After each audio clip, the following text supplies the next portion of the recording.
The movie opens in the frozen wilderness of the far north. Back in 1857, a ship on an expedition to the North Pole, led by Captain Anderson, gets trapped in the thick Arctic ice. One of the sailors calls out to the captain, asking what they should do. The captain replies firmly that they have to keep going. The man protests that the crew is exhausted, but Anderson steps up, reminding them they accepted a mission and must reach the pole no matter what. The men reluctantly agree and return to work. That night, an explosion echoes through the ice, shaking the ship. The captain orders a few men to grab torches and follow him out into the cold. They reach the blast site and find the snow splattered with blood. Someone shouts that they found a survivor. When they rush over, they discover the man has a prosthetic limb. It turns out to be none other than Victor Frankenstein. They haul him aboard the ship immediately.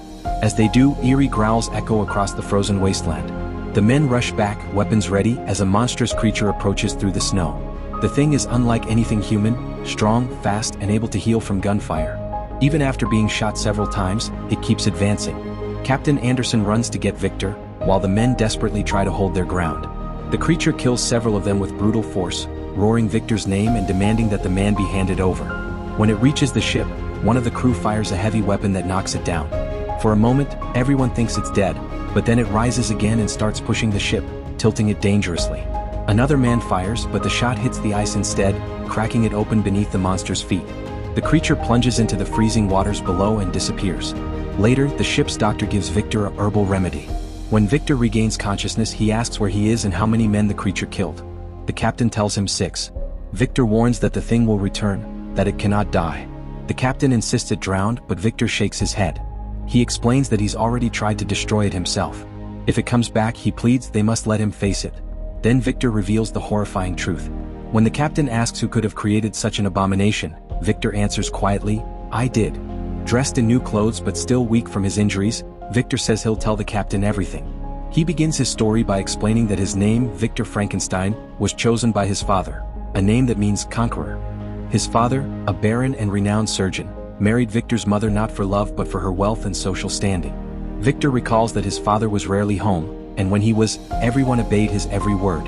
During one dinner, Victor's father tosses a piece of raw meat to his mother, treating her with cold indifference. At night, Victor hears his parents fighting through the walls until his mother enters his room to comfort him. He remembers that his father despised both him and his mother. During a lesson about the human body, his father asks him a question about the heart. When Victor can't answer, his father grows furious. He grabs Victor's hand, telling him they will never shake hands again. His hand will be his tool for work, not affection. Then he slaps Victor, warning him to remember the weight of his family's name and reputation. Days later, Victor's father departs again. While playing with his mother, she suddenly collapses, crying out in pain. Victor frantically calls for help. His father rushes in, barking orders for water and towels as the servants panic. Victor clings to his mother, but his father pushes him away. Her final scream echoes through the house, and soon after, she is dead. Heartbroken, Victor walks away from her grave in tears. Years pass. His father devotes himself to his younger son, William, while Victor becomes obsessed with the thought that his father could have saved her. Convinced that death shouldn't be final, he confronts his father one day. The old man coldly tells him no one can defeat death. Victor vows to prove him wrong, to learn more than his father ever did. That night, he says, was the night he was born again. Victor explains that his rise was quick, but his downfall came just as fast. Riots and fires destroyed his family's plantations, taking their fortune and his father's life. William went to live with relatives, and Victor drifted from city to city, spending decades pushing the limits of science. By 1855, in the disciplinary court of the Royal College of Surgeons of Edinburgh, a young Victor presents his thesis. He declares that while birth and reincarnation are in God's hands, death is the true mystery. He argues that if humans could act as gods, they could conquer death and bring the dead back to life. As he speaks, a man slips quietly into the room, watching him closely. Victor unveils his experiment, a corpse with a carpenter's arm attached. He connects his equipment and sends a current through it. The lifeless body twitches, then springs to life, stunning everyone in the room. The jury orders him to stop, shouting that only God holds power over life and death. Victor defies them, saying maybe God is simply incompetent. The outburst gets him expelled from the college, but it doesn't stop him. As he leaves the building, the man who had been watching approaches. He introduces himself as Henry Harlanda, an arms dealer. He tells Victor that his brother William sent him and asks to talk. They head to a nearby residence where Harlanda praises Victor's brilliance but warns that his passion might consume him, calling him Prometheus. Victor considers leaving, but Harlanda convinces him to stay. A few days later, Victor visits Harlanda's workshop. The man shows him an intricate wooden mechanism and a delicate model of the lymphatic system made from flesh. Victor is fascinated. Harlinda explains that the key to life lies in reaching the heart.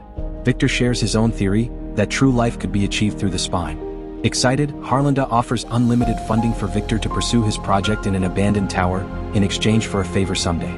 Victor agrees to think about it. Soon after, his brother William arrives, introducing his fiancée, Lady Elizabeth, who happens to be Harlinda's niece. Victor greets her politely. At dinner, William brings up Victor's controversial experiment. Victor defends himself, explaining how science could one day bring back the dead. Elizabeth laughs softly, and when Victor asks why, she says ideas are dangerous. They inspire wars and cause countless deaths. Only fools chase ideas, she says. Victor asks if she thinks he's one of them. Back aboard the ship, Victor coughs as he continues his story. The captain is interrupted by panicked screams outside. The crew wants to throw Victor overboard, terrified of the curse he might have brought, but the captain refuses. He insists that Victor is under his protection.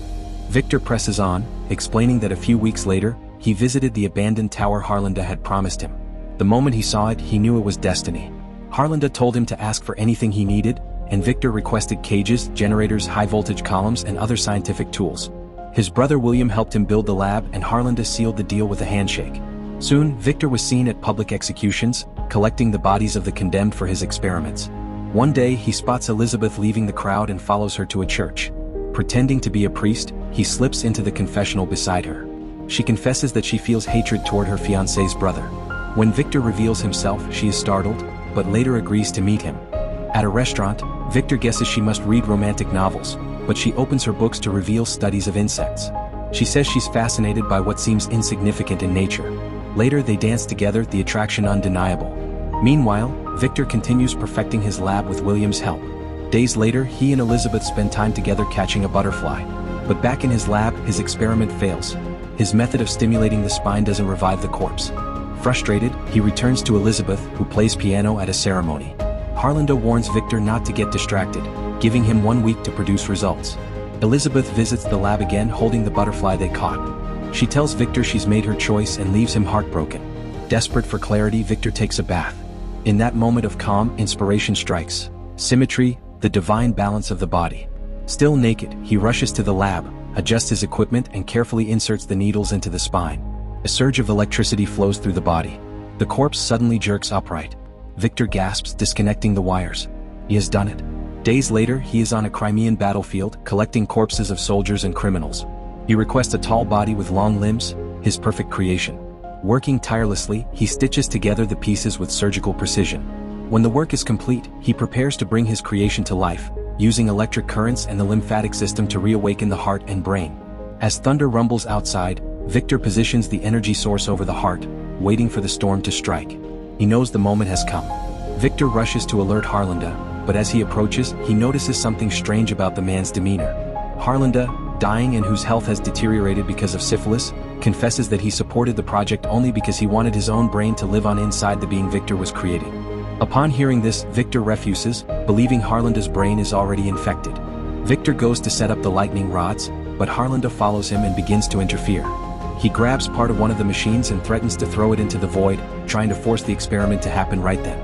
Victor urges him to calm down and lunges to stop him. In the struggle, Harlinda ends up hanging precariously, and despite Victor's effort to save him, he falls to his death. Victor climbs down to check if anything can be done, but he notices Harlinda's skull is shattered. Determined to continue, Victor decides to move forward with the experiment anyway.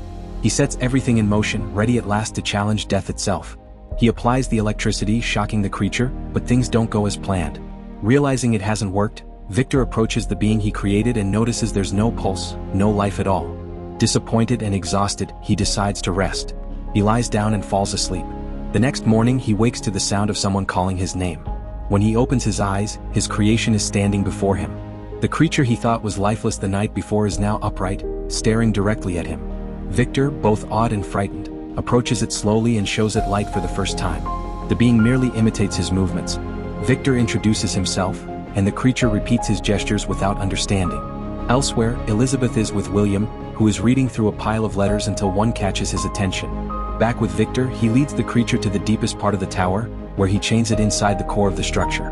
Before leaving, Victor sits on the stairs, contemplating what he's unleashed. Later, he speaks with the captain and admits he's not sure it even makes sense to share his story. The captain responds that he doesn't know if it makes sense either, but he still wants to hear it.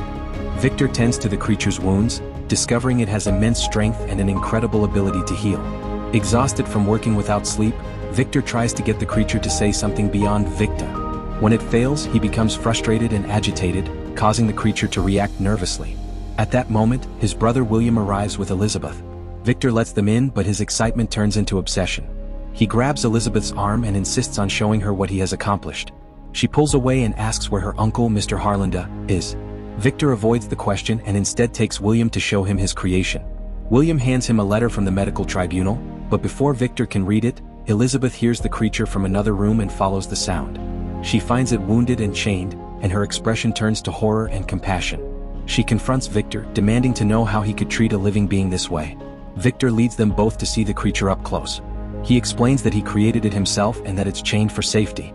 William asks questions about the creature's intelligence, while Victor can't stop watching Elizabeth's reaction. That night, Elizabeth secretly returns to the creature. She tells it her name and tries to get it to repeat after her, patiently teaching it until it finally says, Elizabeth. She smiles and heads back to her room, unaware that the creature quietly repeats her name again after she's gone. On her way back, Victor intercepts her. He warns her never to go near the creature again, accusing her of rejection and strange behavior. Angrily, she tells him not to be cruel to something he himself brought into the world and storms off.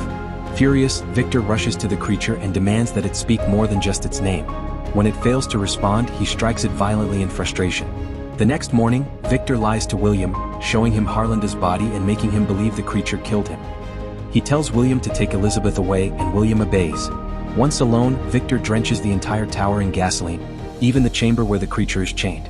He tells it that if it speaks any word beyond its name, he'll spare it. After a long silence, the creature softly says, Elizabeth. Victor hesitates for a moment, then steps back and ignites the fire.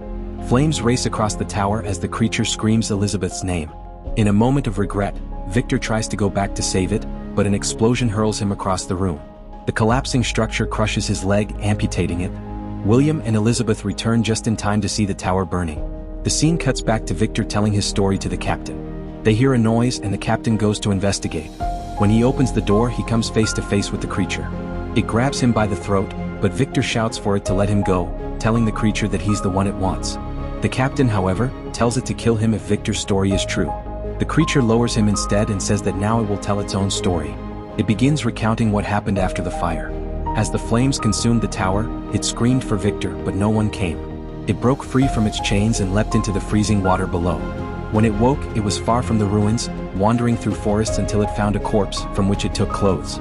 Soon after, it came across 2 hunters who shot at it. Wounded, it fled until it reached a farm and hid in a barn. From its hiding place, it watched an old blind man teaching his granddaughter to read. The creature began to observe and learn from them.